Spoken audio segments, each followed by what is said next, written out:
सूरज गुरूब होने वाला था जब अताउल हाशिम के दस्ते की एक टोली वापस आ गई। उसने उस टोली को कुछ दूर दूर तक फैला दिया।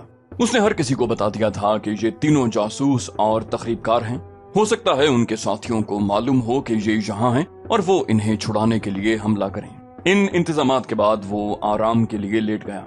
वो जगह नशीबो फराज की थी। उसने लेटने से पहले देख लिया था कि उसके सिपाहियों ने लड़कियों और मर्द को किस तरह लिटाया है। वो खुद एक टीले के साथ लेटा जहां से वो अपने सिपाहियों को नहीं देख सकता था। उसकी आंख लग गई। कुछ देर के बाद उसकी आंख खुल गई। उसके जहन में ये दो लड़कियां आ गईं। वो इस सोच में खो गया कि ये कितनी खूबसूरत और बज़ाहिर कैसी मासूम सी लड़कियां हैं और इनसे कितना गलीज और कितना खतरनाक काम लिया जा रहा है। अगर ये किसी मुसलमान घराने में पैदा हुई होती तो किसी बाइज्जत घराने में दुल्हन बनकर जाती। उसे अपनी बीवी याद आ गई जो दुल्हन बनकर उसके घर आई थी, तो इन्हीं की तरह जवान और दिलकश थी। अपनी बीवी की याद उसे रोमान अंगेज तस्वुरात में ले गई। उस वीरान सहरा में जहां वो मौत के साथ आंख मचोली खेल रहा था, इन तस्वुरों ने उस पर नशा सा तारी कर दिया। मैदान जंग में सिपाही ऐसे ही तस्वुरों और बड़ी ही दिलकश यादों से दिल बहलाया करते हैं। चांदनी निखर आई थी। सहरा की चांदनी बड़ी ही शफाफ और खुनक हुआ करती है। उसकी खुनकी में ऐसा तासुर होता है जो जहन और दिल से मौत के खौफ को धो डालता है। अताउल हाशिम उठा और इस अंदाज से खिरामा उस जगह गया जहां लड़कियां सोई हुई थीं, जैसे वो हिफाजती इंतजाम का मुआयना करने जा रहा हो। वो इकट्ठी सो रही थीं। उनके इर्द गिर्द सिपाही सोए हुए थे। सूडानी आदमी कुछ दूर 3 सिपाहियों के नरगे में सोया हुआ था। अताउल हाशिम ने एक लड़की के पांव को अपने पांव से दबाया। लड़की की आंख खुल गई। अताउल हाशिम को चांदनी में पहचान कर वो उठ बैठी। अताउल हाशिम ने उसे उठने और साथ चलने का इशारा किया। लड़की इस मुसरत के साथ उठी कि इस पत्थर जैसे कमांडर पर उसकी जवान निस्वानियत का जादू चल गया है। वो उसके साथ चल पड़ी। अताउल हाशिम ने देखा कि उसके सिपाही कैसी बेहोशी की नींद सोए हुए हैं कि उन्हें ये खबर भी नहीं हुई कि कोई आदमी उनके दरमियान से लड़की को उठा कर ले जा रहा है। उसे अपने सिपाहियों पर गुस्से की बजाय तरस आ गया जो एक गैर यकीनी सी जंग लड़ रहे थे। किसी बाकायदा कमान और कंट्रोल के बावजूद वो नज्म ज़ब्त की पाबंदी कर रहे थे। लड़की को वो अपनी जगह ले गया। लड़की के सर पर ओढ़नी नहीं थी। चांदनी उसके बिखरे हुए बालों को सोने के तारों का रंग दे रही थी। वो कुछ देर लड़की को देखता रहा और लड़की उसे देखती रही। लड़की ने नशीली सी आवाज में मुस्कुरा कर कहा, मैं हैरान हूँ कि आप डर क्यों रहे हैं। मुझे आपके पास आप ही के लिए लाया गया है। क्या आप मेरी जरूरत महसूस नहीं करते? वो उसे चुपचाप देखता रहा जैसे बुत बन गया हो। लड़की ने उसका हाथ पकड़कर अपने होंठों के साथ लगा लिया। बोली, मैं जानती हूँ आपने मुझे क्यों बुलाया है। आप क्या सोच रहे हैं? अताउल हाशिम ने उसके हाथ से अपना हाथ छुड़ाकर कहा, मैं सोच रहा हूँ कि तुम्हारा बाप मेरी तरह का एक मर्द होगा। मैं भी बाप हूँ। हम दोनों बापों में जमीन आसमान जितना फर्क है। वो बाप कितना बेगैरत है और मैं हूँ कि गैरत की पासबानी के लिए अपने बच्चों को यतीम करने की कोशिश कर रहा हूँ।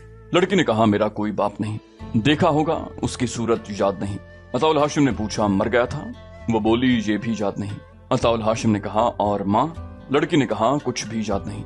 ये भी याद नहीं कि मैं किसी घर में पैदा हुई थी या किसी खाना बदोश के खेमे में। मगर ये वक्त ऐसी बेमजा बातें करने का नहीं। अताउल हाशिम ने कहा, हम सिपाही यादों से मजे हासिल कर लिया करते हैं। मैं चाहता हूँ कि तुम्हारे जहन में भी तुम्हारे माजी की चंद एक यादें ताजा कर दूं। लड़की ने कहा, मैं बजाय खुद एक हसीन याद हूँ। जिसके साथ थोड़ा सा वक्त गुजार जाती हूँ वो हमेशा याद रखता है। मेरी अपनी कोई याद नहीं। अताउल हाशिम ने कहा, अपने आप को हसीन नहीं, एक गलीज याद कहो। मुझे तुम्हारे जिस्म से सलीबियों के, सूडानियों के, मुसलमानों के और बड़े ही गलीज इंसानों के गुनाहों की बू आ रही है। तुम मेरे करीब आओगी तो मुझे मतली आ जाएगी। तुम्हें कोई मर्द याद नहीं रखता। तुम जैसी लड़कियों के शिकारी आज यहाँ और कल वहां होते हैं। दूसरा शिकार मिल जाता है तो पहले को भूल जाते हैं। तुम्हारा ये हुस्न चंद दिनों का मेहमान है। तुम मेरी कैद में हो। मैं तुम्हारा ये चेहरा इसी वक्त सजा के तौर पर जख्मी करके हमेशा के लिए मकरूह बना सकता हूँ, मगर ऐसी जरूरत नहीं।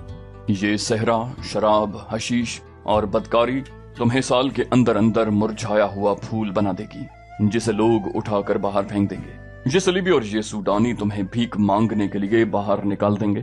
तुम बड़े ही घटिया इंसानों के लिए तफरीह का जरिया बन जाओगी। अताउल हाशिम के लहजे में ऐसा ठहराव और ऐसा तासुर था कि लड़की की जहनी कैफियत में हलचल सी पैदा हो गई। ये मुसलमान कमांडर कह रहा था, मेरी एक बेटी है जो तुमसे 2-3 साल छोटी होगी। उसकी शादी एक बाइज्जत जवान से होगी जो मेरी तरह कमर से तलवार लटकाकर बड़ी अच्छी नस्ल के घोड़े पर सवार हुआ करेगा। वो मेरी तरह मैदान जंग का शहजादा होगा। मेरी बेटी दुल्हन बनेगी, अपने खावंद के दिल में और उसके घर में राज करेगी। लोग मेरी बेटी को एक नजर देखना चाहेंगे मगर देख नहीं सकेंगे। मैं भी इस पर फख्र किया करूंगा और उसका खावंद उसके साथ इतनी मोहब्बत करेगा कि वो बूढ़ी हो जाएगी तो भी मोहब्बत खत्म नहीं होगी, सिर्फ बढ़ेगी। तुम्हें देखने के लिए कोई भी बेताब नहीं होता क्योंकि तुम एक नंगा भेद हो। तुम्हारी इज्जत किसी के दिल में नहीं और कोई भी नहीं जो तुम्हें मोहब्बत के काबिल समझेगा। लड़की ने ऐसी आवाज में पूछा। लड़की ने कहा, आप मेरे साथ ऐसी बातें क्यों करते हैं? उसने ऐसी आवाज में पूछा जो उसकी अपनी नहीं लगती थी। अताउल हाशिम ने कहा, मैं तुम्हें ये बताना चाहता हूँ कि तुम जैसी बेटियां मुकद्दस होती हैं। हम मुसलमान लोग बेटी को अल्लाह का पैगाम समझते हैं। अगर तुम इस्मत और मजहब के मानी समझ लो तो तुम पर अल्लाह की रहमत बरस जाएगी, मगर तुम समझ नहीं सकोगी क्योंकि तुम इस मोहब्बत से वाकिफ नहीं जो रूह की गहराइयों तक पहुंचा करती है। तुम बदनसीब हो, तुमने मर्दों की हवस देखी है, मोहब्बत नहीं देखी। अताउल हाशिम आहिस्ता आहिस्ता बोलता रहा। उसके लबो लहजे और अंदाज का अपना एक तासुर था, लेकिन लड़की इस पर हैरान हो रही थी कि ये भी दूसरे मर्दों की तरह मर्द है, मगर उसने उसके हुस्न को जर्रा भर अहमियत न दी। अताउल हाशिम जज्बाती लिहाज से पत्थर भी नहीं था, वो तो सरतपा जज्बात में डूबा हुआ था। लड़की ने बेताब सा होकर कहा, आपकी बातों में ऐसा नशा और खुमार है जो मैंने शराब और हशीश में नहीं पाया। मुझे आपकी कोई बात भी समझ में नहीं आ रही, लेकिन हर एक बात दिल में उतरती जा रही है। लड़की ज़हीन थी। इस किस्म की तकरीबकारी के लिए ज़हीन होना लाजमी था। मर्दों को उंगलियों पर नचाने की उसे बचपन से ट्रेनिंग दी गई थी, मगर उस मर्द ने उस नागिन का जहर मार दिया। उसने अताउल हाशिम से बहुत सी बातें पूछी जिनमें कुछ मजहब से ताल्लुक रखती थी।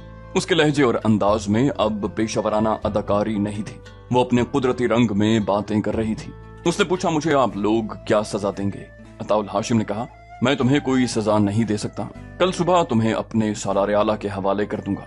वो बोली, वो मेरे साथ क्या सलूक करेगा? हाशिम ने कहा, जो हमारे कानून में लिखा है। लड़की ने कहा, आप मुझसे नफरत करते हैं? वो बोला, नहीं। लड़की ने कहा, मैंने सुना है मुसलमान एक से ज्यादा बीवियां रखते हैं। अगर आप मुझे अपनी बीवी बना लें तो मैं आपका मजहब कबूल करके सारी उम्र आपकी खिदमत करूंगी। अताउल हाशिम ने कहा, मैं तुम्हें बेटी बना सकता हूँ, बीवी नहीं, क्योंकि तुम मेरे हाथों में मजबूर हो। तुम मेरी पनाह में हो और मेरी कैद में भी। वो बातों में मसरूफ थे। लड़की का साथी मर्द 3 सिपाहियों के नरगे में लेटा हुआ था, मगर वो जाग रहा था। उसने अताउल हाशिम को देख लिया था कि वो लड़की को जगा कर ले गया है। वो खुश था कि लड़की अताउल हाशिम को चकमा देकर कत्ल कर देगी या उसे यहाँ से कहीं दूर ले जाएगी। वो लेटा हुआ लड़की की वापसी का इंतजार करता रहा। बहुत देर बाद उसने सिपाहियों को देखा। वो बेहोश होके सोए हुए थे। उन्हें बेहोश होना ही था, क्योंकि उस सूडानी ने शाम के बाद उन सिपाहियों के साथ गपशप शुरू कर दी थी और उन्हें हंसते खेलते हशीश पिला दी थी। उससे हशीश की एक पोटली तो बरामद कर ली गई थी, लेकिन उसने थोड़ी सी हशीश अपने चुगे में कहीं सी रखी थी। वहां से निकालकर उसने 3 सिपाहियों को पिला दी। वो चूंकि उस नशे के आदी नहीं थे, इसलिए बेहोशी की नींद सो गए। ये सूडानी रात को भागने के जतन कर रहा था। उसने देखा कि लड़की अताउल हाशिम के पास बैठी हुई है और बहुत देर गुजर गई है, तो वो समझा कि लड़की उस मुसलमान कमांडर को दूर नहीं ले जा सकी, लिहाजा उस शख्स को यहीं खत्म कर दिया जाए। वो वापस गया और सोए हुए सिपाहियों में से एक की कमान और तरकश में से 3-4 तीर ले आया। रास्ते में चंद फुट ऊंची जगह थी जिसकी ओट में वो अताउल हाशिम को नजर नहीं आ सकता था। वो इसलिए भी नजर नहीं आ सकता था कि उस तरफ अताउल हाशिम की पीठ थी। लड़की का मुंह उधर ही था, लेकिन वो अपने आदमी को देख नहीं सकी थी। वो आदमी तीर कमान लेकर आया तो लड़की को चांदनी में उसका सर और कंधे नजर आए, फिर उसे कमान नजर आई। अताउल हाशिम अपनी मौत से बेखबर बैठा था। उसका खंजर न्याम में पड़ा हुआ था और न्याम करीब ही रखी थी। लड़की ने न्याम उठाकर खंजर निकाल लिया। अताउल हाशिम झपट कर उससे खंजर छीनने ही लगा था कि लड़की ने निहायत तेजी से घुटनों के बल होकर अपने आदमी की तरफ पूरी ताकत से खंजर फेंका। फासला चंद गज का था। उधर से आह की आवाज सुनाई दी। खंजर सूडानी की शहरग में उतर गया और उसने जख्मी होते ही तीर चला दिया। निशाना चूक जाना जरूरी था। तीर का जन्नाटा अताउल हाशिम के करीब से गुजरा और धक की आवाज सुनाई दी। उसने देखा कि तीर लड़की के सीने में उतर गया था। वो दौड़कर उस तरफ गया जिस तरफ खंजर गया था और तीर आया था। वहां सूडानी अपनी शहरग से खंजर निकाल रहे थे। उसने खंजर निकाल लिया और उठा। इस खतरे के पेश नजर के वो हमला करेगा, अताउल हाशिम ने उछलकर उसके पहलू में दोनों पांव जोड़कर मारे। सूडानी दूर जा पड़ा। अताउल हाशिम भी गिरा और फौरन उठ खड़ा हुआ। सूडानी न उठ सका।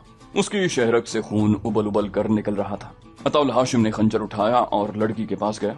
लड़की सीने में अपने ही साथी और मुहाफिज का तीर लिए इत्मीनान से पड़ी थी। वो अभी जिंदा थी। तीर निकालने का कोई इंतजाम नहीं था। लड़की ने अताउल हाशिम का हाथ पकड़ लिया और कराहती हुई आवाज में बोली, मैंने तुम्हारी जान बचाई है, इसके एवज अपने खुदा से कहना कि मेरी रूह को अपनी पनाह में ले ले। मेरे जिस्म की तरह मेरी रूह भी इन सहराओं में न भटकती रहे। मेरी उम्र गुनाहों में गुजरी है। मुझे यकीन दिलाओ कि खुदा इस एक नेकी के बदले मेरे सारे गुनाह बख्श देगा। मेरे सर पर उसी तरह हाथ फेरो जिस तरह अपनी बेटी के सर पर फेरा करते हो।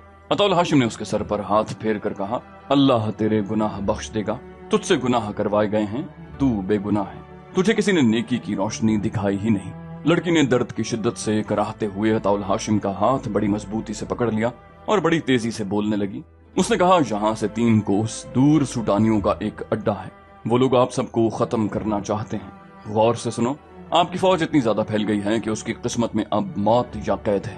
आपके हर एक कमांडर और हर एक टोली के पीछे मुझ जैसी लड़कियां या मर्द लगे हुए हैं। मैं उस लड़की के साथ आपके 4 कमांडरों को फांस कर खत्म करा चुकी हूँ। मिस्र की फिक्र करो, सलीबियों ने वहाँ बड़े ही खतरनाक और खूबसूरत जाल बिछा दिए हैं। आपकी कौम और फौज में ऐसे मुसलमान हाकिम मौजूद हैं जो सलीबियों के तनख्वाहदार, जासूस और उनके वफादार हैं। उन्हें मुझ जैसी लड़कियां और बेपनाह दौलत दी जा रही है। मिस्र को बचाओ, सूडान से निकल जाओ, अपने गद्दारों को पकड़ो। मैं किसी का नाम नहीं जानती, जो मालूम था बता दिया। आप पहले मर्द हैं जिसने मुझे बेटी कहा है। आपने मुझे बाप का प्यार दिया। मैं इसका मुआवजा यही दे सकती हूँ कि आपको खतरों से आगाह कर दूं। अपने बिखरे हुए दस्ते को इकट्ठा कर लो और हमला रोकने के लिए तैयार हो जाओ। 2-3 दिनों में आप पर हमला होगा। फातिमियों और फिदाइयों से बचो। उन्होंने मिस्र में बहुत से ऐसे हाकिमों के कत्ल का मंसूबा तैयार कर लिया है जो सलाहुद्दीन अय्यूबी और अपनी कौम के वफादार हैं। लड़की की आवाज डूबती और रुकती गई और एक लंबे सांस के बाद वो हमेशा के लिए खामोश हो गई। सुबह तुलू हुई तो अताउल हाशिम दोनों लाशों और जिंदा लड़की को साथ लेकर तकीउद्दीन के पास चला गया। उसे सारा वाकया सुनाया और लड़की की आखिरी बातें भी सुनाई। तकीउद्दीन पहले ही परेशान था। वो सटपटा उठा। उसने कहा, अपने भाई की इजाजत और हिदायत के बगैर मैं पसपा नहीं होना चाहता। मैंने एक जिम्मेदार ज़हीन कमांडर को करक भेजा है। उसकी वापसी तक साबित कदम रहो।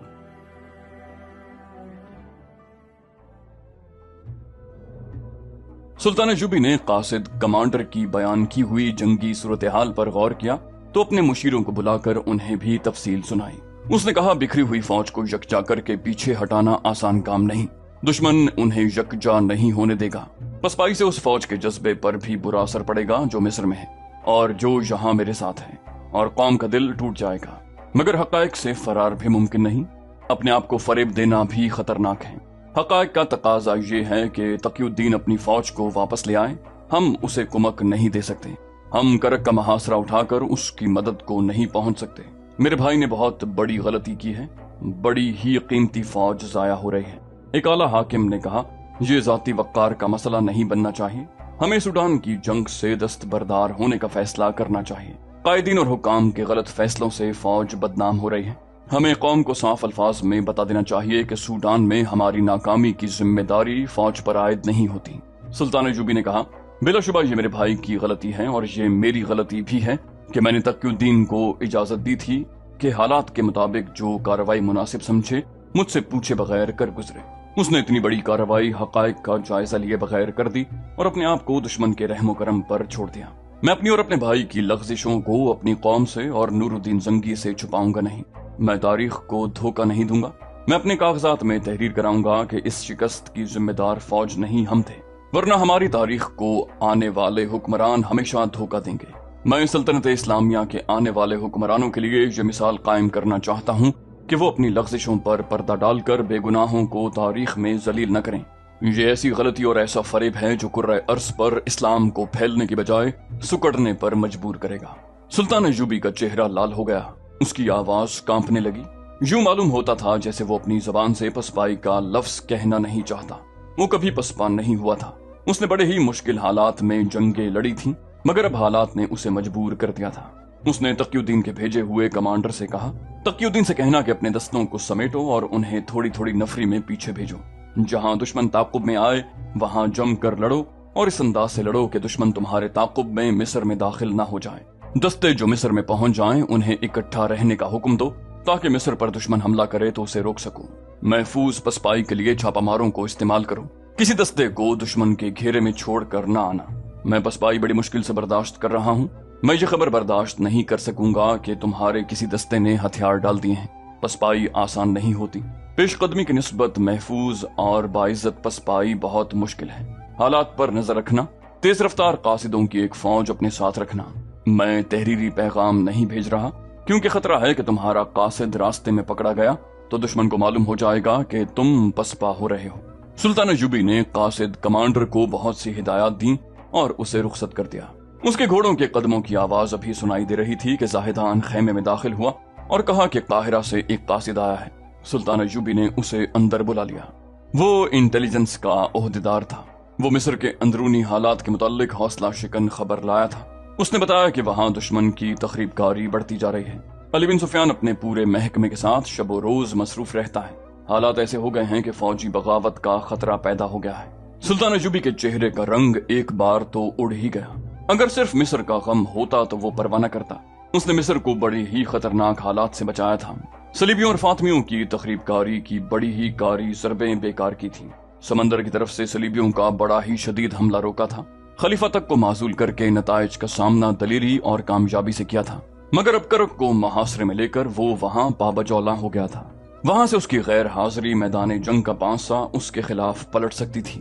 کرک کے محاصرے کے علاوہ اس نے قلعے کے باہر صلیبیوں کی فوج کو گھیرے میں لے رکھا تھا۔ یہ فوج گھیرا توڑنے کی کوشش میں حملے پہ حملہ کیے جا رہی تھی۔ وہاں خونریز جنگ لڑی جا رہی تھی۔ سلطان ایوبی اپنی خصوصی چالوں سے دشمن کے لیے آفت بنا ہوا تھا۔ ایسی جنگ اس کی نگرانی کے بغیر نہیں لڑی جا سکتی تھی۔ ادھر سوڈان کی صورتحال نے بھی مصر کو خطرے میں ڈال دیا تھا۔ یہ ایک اضافی مسئلہ پیدا ہو گیا تھا۔ سلطان ایوبی کو یہ خطرہ نظر آ رہا تھا کہ تقی الدین نے بھاگنے کے انداز سے پسپائی کی تو دشمن کی فوج اس کی فوج کو وہیں ختم کر دے گی اور سیدھی مصر میں داخل ہو جائے گی۔ مصر میں جو فوج تھی وہ حملہ روکنے کے لیے کافی نہیں تھی۔ ادھر کرک کے محاصرے کی کامیابی یا جلدی کامیابی مخدوش نظر آ رہی تھی۔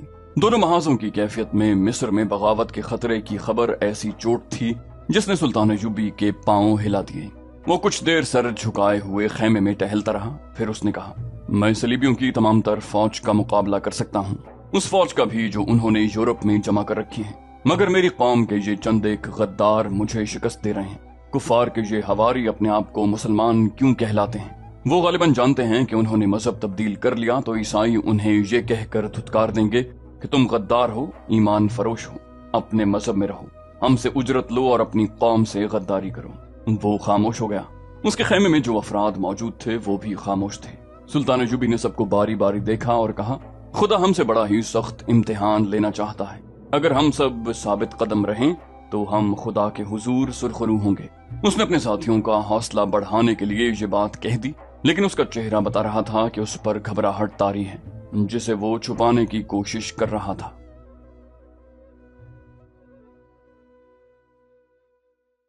تو دوستو یہ تھی ہماری آج کی ایپیسوڈ۔ امید کرتے ہیں آپ کو ہماری ایپیسوڈ پسند آئی ہوگی۔ جانے سے پہلے اس ویڈیو کو لائک، شیئر اور کامنٹ کرنا مت بھولیے، اور اگر آپ ہمارے چینل پر نئے ہیں تو اسے سبسکرائب کیجئے اور بیل آئیکن پر کلک کیجئے تاکہ آپ کو تمام ویڈیوز فوراً ملتی رہیں۔ اگلی ویڈیو تک کے لیے اپنا خیال رکھیے۔ اللہ حافظ۔